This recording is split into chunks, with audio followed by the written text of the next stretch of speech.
guys, bersama saya lagi dalam Alright Napa Channel, berita yang menggempakan sahabat-sahabat semua.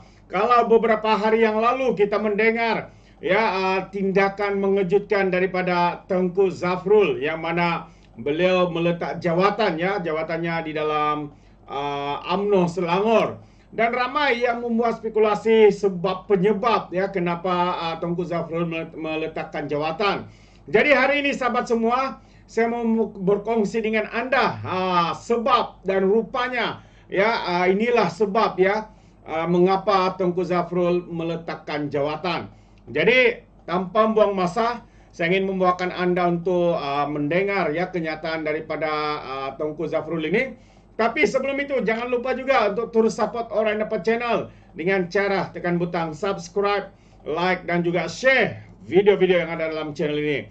Jadi mari kita lihat dan baca bersama kenyataan Tengku Zafrul kecewa macam-macam tak ada pada UMNO Selangor. Itu antara kenyataan beliau. Dan beliau juga memberikan sebab penyebab dan juga cadangan sebenarnya, yang mana Tengku Zafrul berkata banyak yang tidak ada pada UMNO Selangor menjadi punca Tengku Zafrul Abdul Aziz melepaskan jawatannya sebagai bendahari kepada parti itu baru-baru ini. Dalam kenyataan hari ini, Menteri Pelaburan, Perdagangan dan Industri itu berkata, UMNO Selangor mencatatkan keputusan yang sangat buruk dalam sejarah, bermula dengan PRU 15 pada 2022 diikuti dengan pilihan raya negeri kira-kira setahun kemudian. Dalam keadaan begitu, Tengku Zafrul dia mengingatkan bahwa keputusan tersebut menjadi amaran terakhir untuk UMNO Selangor berubah dan menyadari realiti. Katanya, sekarang ini sudah 8 bulan selepas PRN masih tidak ada apa-apa. Postmortem mendalam tidak ada. Strategi baru tawan hati rakyat pun tidak ada, katanya. Jadi, menurut Tengku Zafrul, jika pandangannya untuk mengubah segera keadaan tidak diterima, lebih wajar untuk dia melepaskan jawatan di peringkat negeri untuk memberi fokus di peringkat pusat dan pada masa yang sama di bahagian Kota Raja yang diketuainya. Pada 1 April lalu, Malaysia Kini melaporkan perletakan jawatan bekas ahli perbankan itu dengan menyatakan hala tuju UMNO Selangor dilihatnya tidak sehaluan dengan kepimpinan di peringkat pusat. Malah katanya perancangan untuk memperkasa UMNO di Selangor bersifat hambar. Jadi beliau memberikan cadangan untuk menerapkan budaya intelek baru. Sehari kemudian, UMNO Selangor menafikan dakwaan Tengku Zafrul dan menganggap dia sepatutnya berbincang atau menulis surat secara rasmi terlebih dahulu kepada parti sebelum membuat keputusan tersebut. Malah, Ketua Penerangan UMNO Selangor Muhammad Zain tidak menolak kemungkinan keputusan diambil Tengku Zafrul itu berpunca daripada pengaruh daripada pihak ketiga, katanya. Dia bagaimanapun tidak menjelaskan lebih lanjut siapa pihak ketiga yang dimaksudkan itu. Menurut Tengku Zafrul lagi, untuk mengembalikan kekuatan UMNO Selangor perlu mengambil beberapa langkah segera. Pertama, katanya, UMNO Selangor perlu melakukan kajian sikap yang ikhlas bagi mengenal pasti perasaan dan denyut nadi rakyat negeri itu secara keseluruhannya. Kedua pula, tambah senator itu memodenkan organisasi agar bersifat cost efektif, pantas berkomunikasi dan terbuka menerima pandangan daripada akar umbi. Tidak ketinggalan, Tengku Zafrul juga menekankan kepentingan UMNO Selangor meletakkan cadangan dasar sebagai keutamaan selain memanfaatkan data serta analisis yang tepat. Ketiga, mencari pelapis dengan hati yang terbuka. Ini penting karena pada akhirnya organisasi UMNO Selangor itu akan dihakimi rakyat dengan pemimpin yang ditonjolkan, katanya. Tengku Zafrul juga menegaskan bahwa rangka kerja yang bersifat menang-menang dengan rakan-rakan UMNO Selangor perlu dilaksanakan segera. Kelima dan yang paling penting, kita perlu terapkan budaya politik intelektual baru, fokus kepada penyelesaian dan dasar, buang amalan caketing. Ya, kita tidak ubah budaya ini, katanya, tidak kiralah setebal mana pelan visi kita, akhirnya kita akan kekal tanpa kuasa. Pada masa yang sama, bekas Menteri Kawanan itu juga mengingatkan dia tetap komited kepada UMNO Selangor dan Kota Raya serta mahu parti itu kembali dihormati rakyat. Jalan itu tidak mudah, katanya, kita perlu bekerja keras.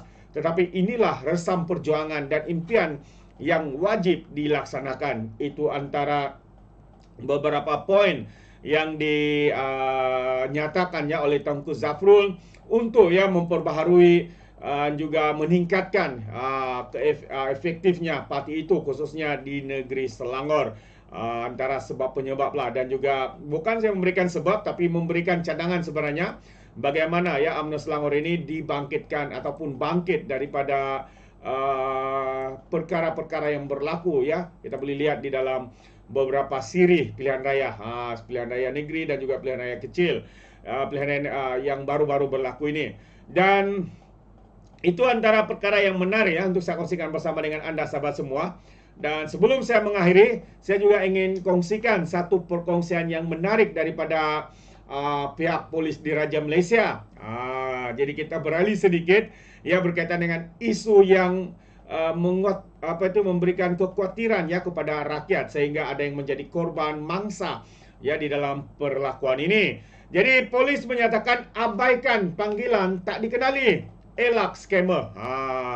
Jadi abaikan panggilan yang tidak dikenali untuk elakkan scammer ataupun menjadi mangsa kepada penipuan di dalam telefon, talian dan sebagainya.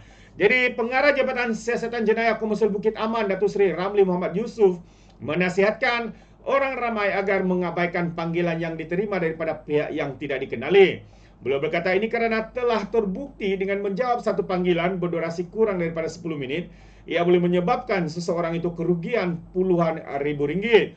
Untuk itu, beliau menyarankan pihak bank untuk mencari kaedah yang lebih efektif untuk berurusan dengan pelanggan, terutama yang melibatkan urusan melalui panggilan telefon. Pihak bank menggunakan ejen khidmat pelanggan untuk menghubungi pelanggan bagi urusan perbankan mereka, dan bagi pengesahan pelanggan kebiasaannya akan diminta 4 angka akhir ya kad pengenalan. Jadi pengesahan ini adalah mengelirukan kerana penipu juga menggunakan teknik yang sama. Jadi kita menasihatkan orang ramai supaya jangan mengesahkan apa-apa maklumat peribadi kerana ia akan mendedahkan kepada kemungkinan menjadi mangsa scammer, katanya.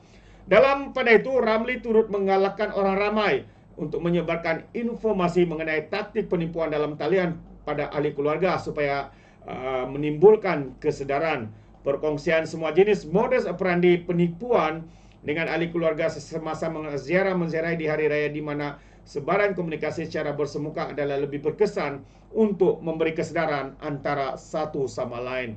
Itu dia sahabat semua, antara peringatan ya daripada pengarah Jabatan Siasatan Jenayah Komersial Bukit Aman ya Datuk Seri Ramli Muhammad Yusof untuk menasihatkan agar ya mengabaikan panggilan-panggilan yang diterima yang masuk dalam telefon kita, sekiranya tidak ada nama dan sebagainya. Kalau diangkat sekalipun jangan melayan setiap apa yang mereka minta dan sebagainya. Ini mengelakkan sahabat semua untuk ditipu, untuk menjadi mangsa, kerana kita tahu hari ini begitu ramai yang telah pun menjadi mangsa ya di dalam panggilan seperti ini. Jadi berhati-hati, jangan menjadi mangsa seterusnya sahabat-sahabat semua. Jika tidak kenal nombor, abaikan, cancel saja. Tidak perlu terima ya nombor-nombor yang